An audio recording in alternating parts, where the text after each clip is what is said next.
Mas eu tenho uma coisa que eu tenho notado na vida. Você sabe que tem um livro que lá na escola pública americana era um dos primeiros livros que você lia.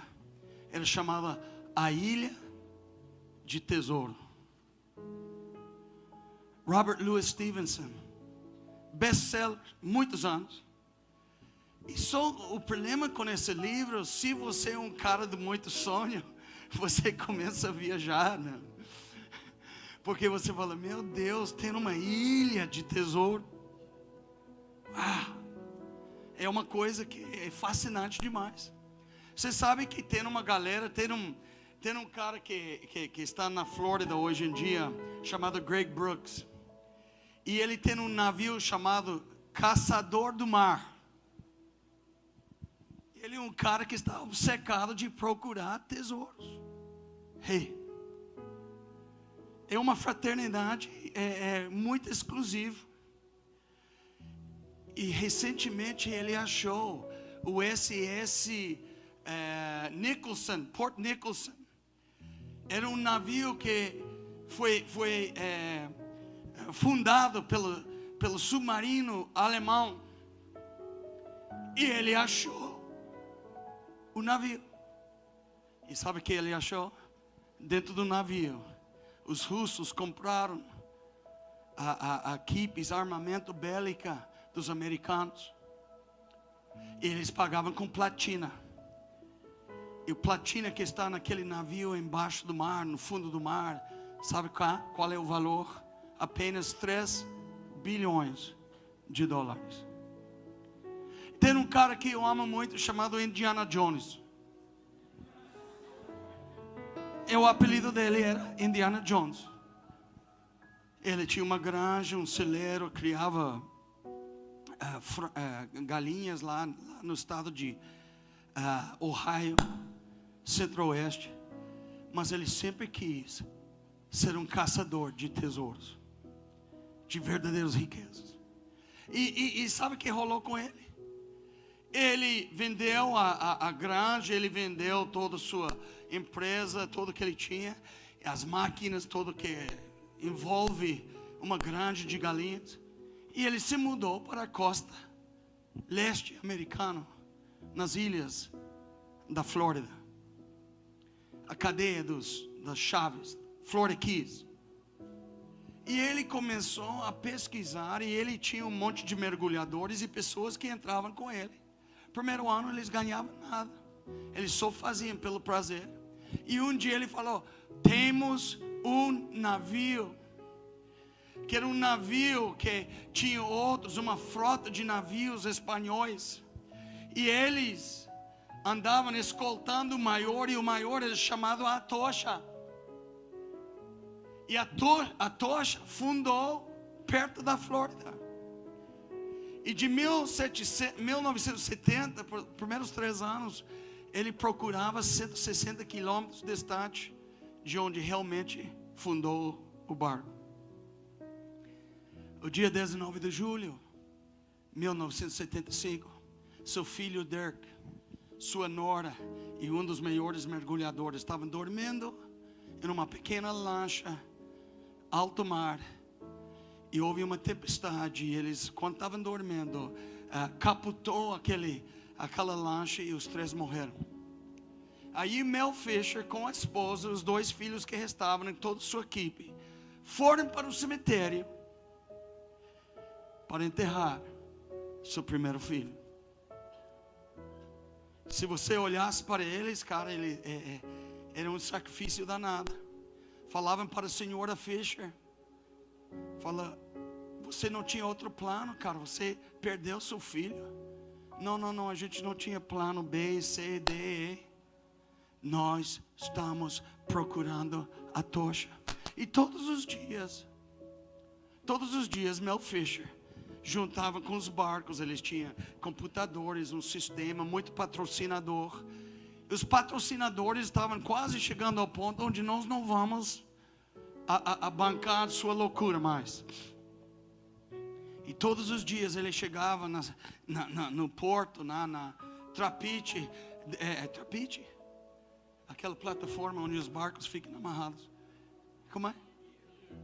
Pier. Isso é em inglês, pier. Hã? Cais? Cais é uma cerveja.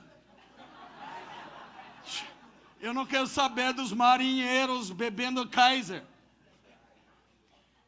Então ele chegava lá, ele falou: hoje vai ser o dia. E todos os dias ele despedia da sua equipe de procura, de busca. E um dia ele estava no alto mar à noite. Eles tinham achado uma peça de um canhão espanhol de ouro. E eles falaram: nós estamos chegando perto. E todos os dias, hoje vai ser o dia.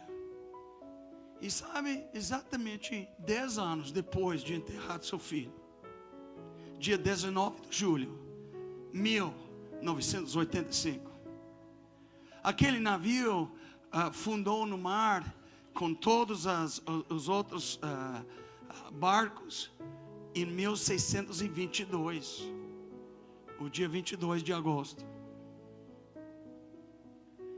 A esposa estava lá, tinha aquele rádio RAM, né, com fones, coisa e tal. E ela estava deitada no colchão e ela ouviu altas horas da madrugada, uma noite chuvoso. Querida! Ela acordava, ela sentou aí na escrivaninha, ligou, começou a sintonizar o rádio RAM, colocou os fones, tem um microfone, alô, alô, alô, parece Tim. Ninguém entendeu.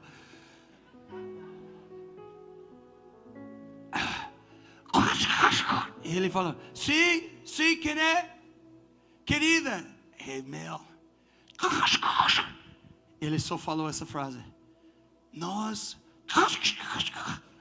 achamos a tocha. Ela fez: meu Deus, justamente 10 anos do dia mesmo que meu filho morreu. E a razão que nós procuramos a tocha era para nosso filho, em honra do nosso filho. Aí eles esperavam até o sol se levantar e eles retornaram aí, começavam a mergulhar. Quando eles chegavam lá naquele navio no chão, eles começavam a ver cofres cheios de ouro e prata, esmeraldas. Eles começavam a tirar e remover. Sabe qual é? 500 milhões de dólares. Quando eu vi essa história, Deus falou: sabe de uma coisa, filho? Existe um tesouro, uma riqueza que você pode adquirir em Deus.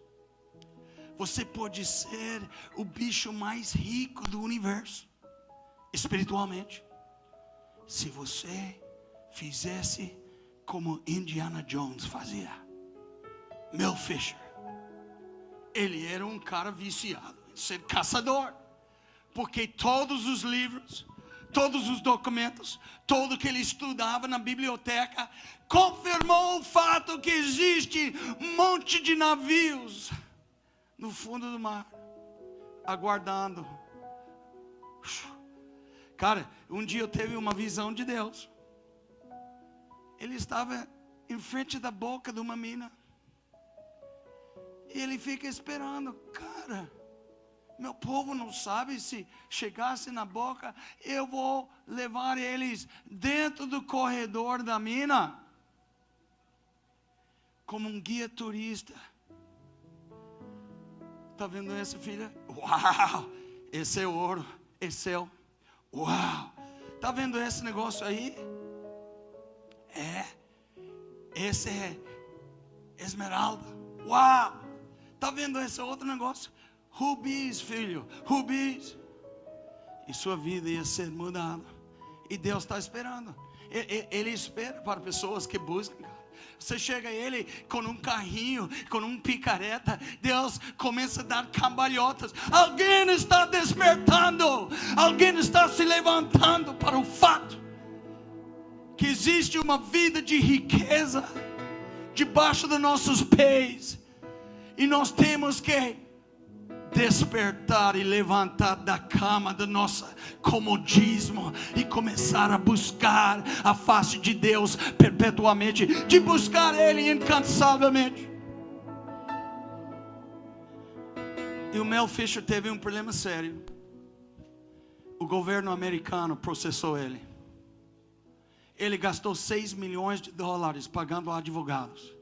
Finalmente seu caso chegou a Washington, capital. 8 juízes da Corte Suprema tinham que decidir a sorte do Mel Fisher. Porque o governo americano falou, se eles achavam essa fortuna pertence aos cofres da nação.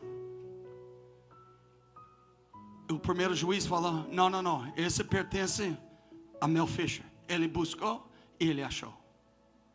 O segundo levantou, não, esse pertence. Então eles foram assim e teve 3 contra 3. E os últimos 2 juízes da Corte Suprema levantaram, não, eu me rendo. O Mel Fisher é o cara que buscou. E aquilo que ele buscou, ele achou. Pertence a ele. Já 4 contra 3. E o último fala, felizmente, estou aqui para decidir a sorte do Mel Fisher e sua família. Mel Fisher, tudo pertence a você. Cara, eles ficavam loucos. Ele abriu um museu lá em Key West, na Flórida. Ele não é um cara que comprou 3 Lamborghinis e fez um casarão. Não, ele era um cara muito simples. Não mudou o seu estilo de vida, por incrível que pareça. Com uma fortuna de $500 milhões. $500 bilhão. Sabe o que? Você fala para ele, por quê? Ele falou, pelo prazer de saber. Eu te digo, você tem que saber que existe uma riqueza em Deus que vai enriquecer sua vida, cara. E você nunca será o mesmo. Os homens mais ricos do mundo, Bill Gates, 72 bilhões, 700 milhões. Carlos Slim, um mexicano, 63 bilhões, 800 milhões. Warren Buffett, 59 bilhões e 900 milhões de dólares. Quando eu vejo esses caras, eu vibro. Quando eu vejo a família mais rica do planeta, sabe quem é? A família Walton. Sam's Club, Walmart. 5 membros da família. 2 filhos, 2 filhas, que tem aproximadamente cada um 33, 35 bilhões. E o netinho que é o chefe CEO, lá no Bentonville, Arkansas, é mais um, com mais de 30 bilhões. Um jovem administrador da grande empresa. Aquela empresa é tão grande que, às vezes, em um dia, eles ganham $1 bilhão. $1 bilhão em um dia. Só na América. E eu vejo tudo isso. E sabe de uma coisa? Eu começo a vibrar. Uau, Deus, esse aqui eu quero. Eu quero ser um bilionário espiritual. Nós ouvimos Judson nestes dias. Quem não conhecia ele? Muitos de vocês não conheciam. O cara é fantástico. Amo ele demais. Conheço ele há muito tempo. Mas sabe, você percebe que o cara tem buscado. Porque aquilo que ele compartilha conosco, aquela revelação que vem do trono de Deus, não é adquirido em um seminário. Não é adquirido em uma reunião. Eu nunca vi uma igreja que você entra em igreja e eles têm, aqui está a sala de conhecimento de Deus. Não existe. Aqui está a sala de visão de Deus. Eu nunca vi isso. Qual é a reunião mais importante da igreja? O culto domingo? Nós gastamos fortunas em nossa sala, santuário, ar-condicionado, coisa tal, o melhor do melhor, para uma reunião. Eu nunca entendi G12, sabe? Porque G12 cancelou todas as reuniões da igreja e só fez grupos, células, e tinha domingo à noite a reunião do culto, da colheita. Uma vez por semana, cara, uma desgraça, cara. Que você tem um templo tão caro, pagando muito dinheiro. Eu não entendi isso. Eu acho que se tem um investimento assim, eu acho que o maior investimento é uma sala de oração. Mapa Mundo, cara. Você entra na sala de oração. Uau! A maior reunião de qualquer igreja é quando o povo está orando. A maior coisa que você fará na sua vida é quando você está clamando. Todos nós temos que cair de joelhos, boca no pó, prostrados diante de Deus e começar a orar e buscar e cavar. Sabe de uma coisa? Deus me deu um chamado para chamar o povo de correr atrás dele. Eu gosto de ganhar almas, eu amo o avivamento. Mas sabe, quando eu falo para a igreja, eu quero ver a igreja that's going after God. Em inglês tem umas frases assim, going after God. Quando você está indo atrás de Deus a todo vapor, com falta de ar em sua busca. Uau! Feliz é o homem que busca o Senhor. Feliz é o homem que busca o Senhor. Eles falaram com o filho do meu Fisher. E você, mano, o que você faz? Eu sou caçador de tesouros. Estou fazendo isso. Porque ele falou, você já viu ouro? Não, realmente eu nunca vi. Você nunca viu ouro que estava debaixo da superfície do mar? Mais de 365 anos e não ficou sujo, brilha do mesmo jeito que brilhava quando aqueles navios fundaram. Ele falou, eu sou como meu pai, eu sou viciado, porque quando você veja o ouro, cara, é uma sensação, você buscou e você achou. Você quer saber qual é uma definição boa? Deus me deu isso tempos atrás, anos atrás. Sabe qual era? Avivamento é o dia que Deus foi achado. É sempre assim. É sempre assim. Pode crer que quando a glória de Deus desce na terra, alguém está buscando. Eu posso te levar para lugares neste mundo e você entra lá e tem um tapete no chão de 1 metro por 1 metro.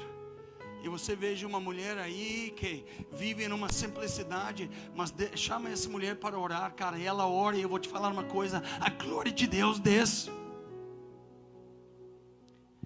Eu me lembro quando eu ganhei o livro Caçadores de Deus.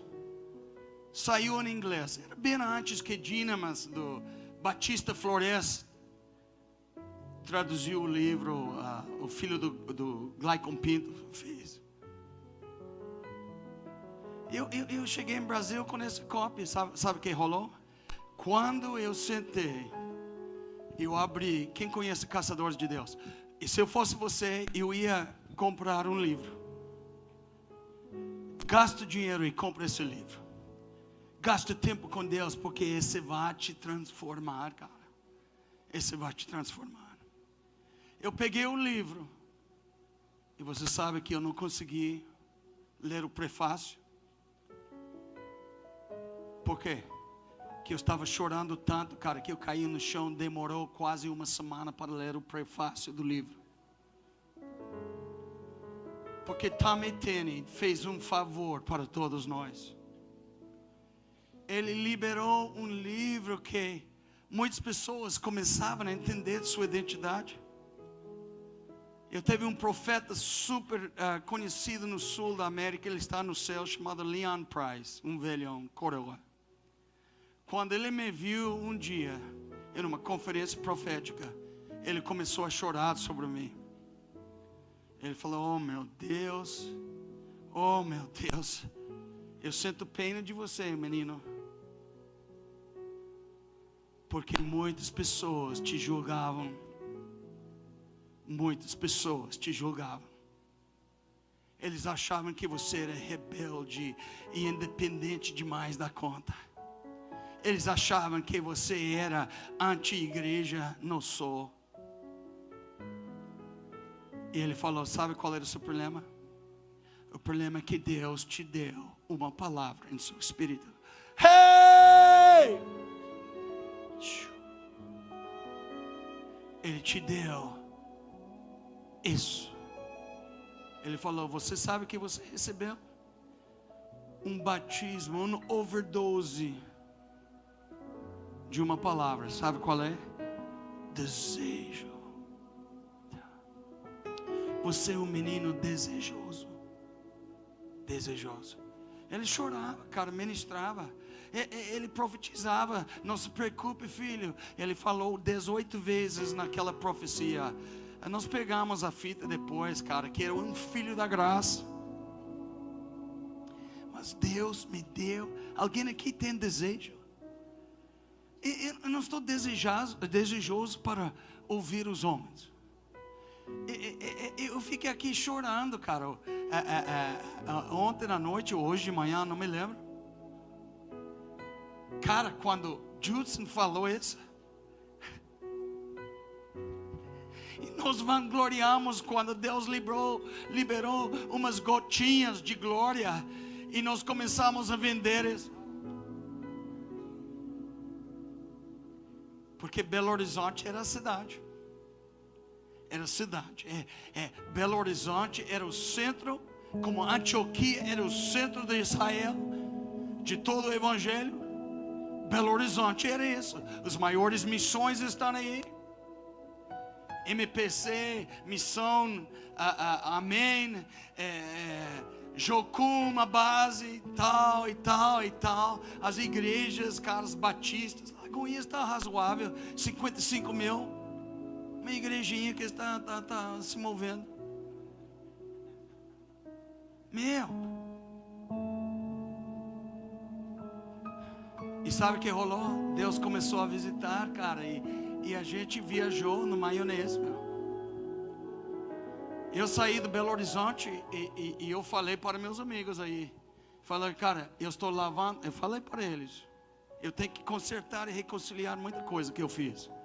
Eu falei, eu lavo as mãos de vocês, porque todos vocês se venderam. Não era verdade. Um ou dois não, mas todo o resto sim. Venderam, cara. Venderam. Eu peguei o livro do Tommy Tenney, cara, e eu comecei a ler o prefácio. Aqueles, cara, isso é demais. Aqueles que buscam a Deus sempre existiam. Senhor, eu sou um buscador de Deus, cara. Eu estou me identificando. A minha identidade está nessa palavra. Desde que Deus existe, existem os que o buscam.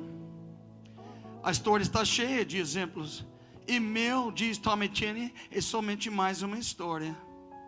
Histórias que são mapas que nos tiram da terra árida para as montanhas do santo lugar.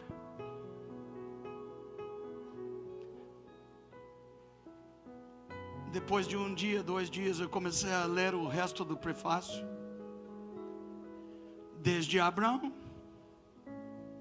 o pastor errante, a Moisés, o gargo adotivo, Davi, o jovem pastor de ovelhas. A história diz os nomes de todos que são esses caçadores. E ele fez uma pergunta: você é uma dessas pessoas? Eles não gostam de acampar ao redor das verdades. Eles estão sempre atrás da doce presença e o Deus Todo-Poderoso.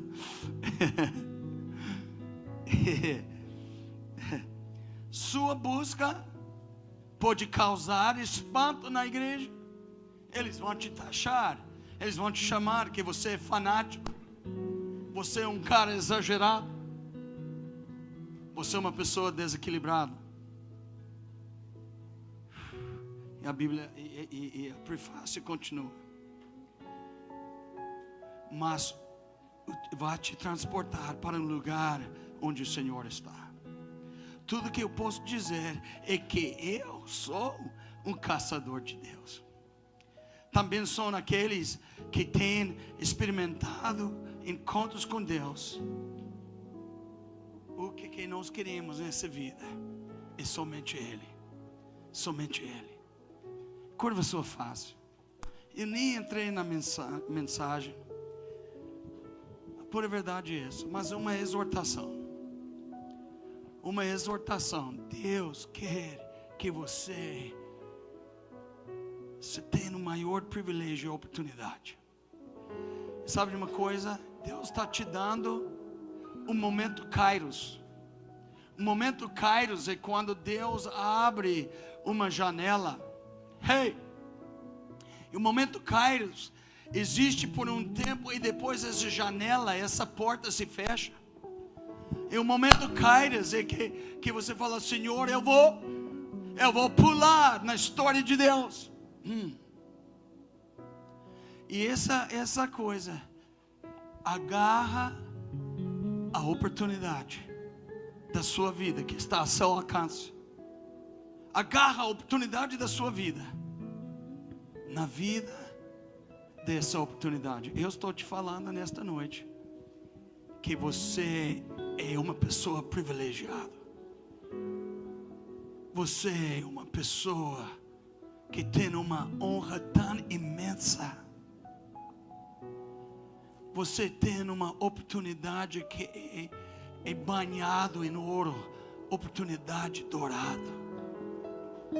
Mas você tem que agarrar, você tem que apegar e nunca abre mão disso. Nunca abre mão disso. Se você é uma pessoa que quer ser um buscador, um caçador de verdadeiras riquezas de Deus, riquezas do seu conhecimento, de conhecer Ele, de andar com Ele, de ter revelação do seu coração, de conhecer sua glória e ficar debaixo da nuvem da glória, onde as pernas ficam bambas. E você é uma pessoa que fala: eu quero ser estragado. Deus, o cristianismo veio para estragar. O cristianismo veio para nos matar. Se você é um beberrão, cara, você cai fora do barzinho e você começa a beber a água da fonte de vida. E nada te satisfaz mais. Mas Deus, você está sentindo, porque olha, eu viajo muito, a gente faz muitas coisas, mas cara, Deus foi muito generoso aqui conosco. Esse tempo aqui não foi só para vocês, foi para mim, minha família, foi para Judson, foi para o pastor Gilson, foi para todos nós. Todos nós. E eu tenho uma palavra, eu estava sentindo isso, mas eu não tinha voz para falar. Agora eu tenho. As últimas palavras que John Wesley falou antes que ele morreu. Ele falou: o melhor de tudo, Jesus está conosco. E eu te digo uma coisa: se você sentiu a presença tangível e palpável de Deus aqui, Deus liberou isso por uma razão. Porque Ele tem algo muito especial de realizar. Ele não libera sua presença, Ele não libera sua glória só para deixar você com arrepios e calafrios. Quando Ele faz isso, que existe algo em seu coração que Ele quer realizar. Jovem, menina, seja uma profetisa. Anda com visão de Deus. A visão de Deus virá sobre você. E Deus, você vai saber que Ele estava aqui. Porque o dia de amanhã, quando você volta para a sua casa, quando você volta para a sua vida, você vai ter um mandato em cima de você. Você vai ter uma ordem divina que está em cima dos seus ombros. Você vai ter um fardo divino, uma carga, um peso de glória sobre você. E sabe de uma coisa? E você vai querer ler sua Bíblia. Porque eu e Judson e Gilson e todo mundo aqui, se nosso ministério não te deixa com fome e desejo de orar, ler sua Bíblia, sair pelas ruas, evangelizar, abraçar os pobres e as prostitutas e tudo isso, então aqueles ministérios não valem um tostão. Deus me perdoa se o dia que eu pregasse e não liberasse fome e sede. Eu confesso diante de você, eu me arrependo de não ter corrido mais. Eu me arrependo de não ter tido mais fome e sede de Deus. Eu me arrependo de ter gastado tempo em coisas de pouco valor, quando as coisas de imenso valor eu deixo do lado. Obrigado, Senhor. Obrigado, Senhor. Obrigado por esta noite. Obrigado por este evento aqui.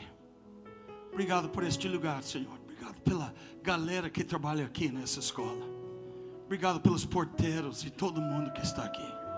Nós te damos graças, Senhor, pela oportunidade. Obrigado, Pai, pela própria igreja presbiteriana, sei lá, cara, o dono da escola, das escolas, que abre e faz uma oportunidade para essa turma. Muito obrigado. Muito obrigado. Obrigado por esse tempo, Senhor. Eu clamo. Onde estão os que vão buscar Ele incansavelmente? Tem alguém aqui? Tem alguém que está querendo entrar na turma dos caçadores, cara, de riquezas? Eu não vou parar, cara, até que eu sou um homem profeta que abre minha boca e cuspe fogo. Eu não vou parar até que eu possa inflamar uma cidade e sacudir um bairro. Eu não vou parar até que eu possa andar em todas as nações e visitar e ministrar. Busca, Ele vai te dar largura. Busca e sua vida. Muitas pessoas estão orando por um ministério. Eu quero um ministério. Eu quero um ministério. Eu quero um ministério. Você sabe como um ministério funciona? Você vai profundo, fundo, profundo, fundo, profundo, fundo. Você vai vertical, raízes, arraigado, alicerçado, enraizado nele.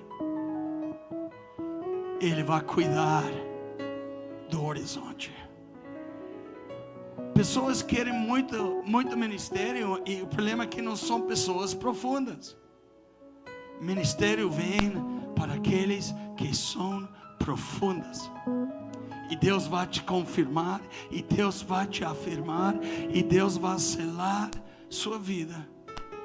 E tudo que você curte na vida com Deus vai ser nada menos e nada mais daquilo que tem sido sua busca. Sua busca. Eu vivo daquilo que eu busquei. Deus vem para confirmar. Assim, quando você fala de fundo, se você tem uma fome profunda, então sua experiência será uma coisa profunda. Se você tem uma fome e sede rasa, então aí vai ser sua experiência e sua recompensa. Obrigado, Pai. Obrigado por esta noite. Obrigado por estes dias. Obrigado por essa turma tão preciosa. Obrigado pelas lágrimas, Senhor. Obrigado, eu clamo pelo toque de Deus, o toque. Eu clamo, Senhor, que Tu vás a tornar o campeão de todo do jiu-jitsu que jamais viu. Que tu vas atacar todos aqui. Eles vão entrar para escovar os dentes e não conseguem escovar os dentes por causa da presença de Deus no banheiro. Pode crer.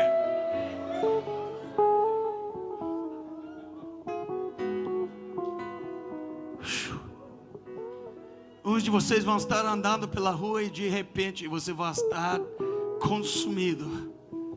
Você vai ficar possesso. Vai ter uns de certa denominação que começam a expulsar o demônio. É possesso de paixão. Obrigado, Pai. Obrigado. Todo mundo está cansado, eu não sou, mas beleza. Deus te abençoe. Valeu.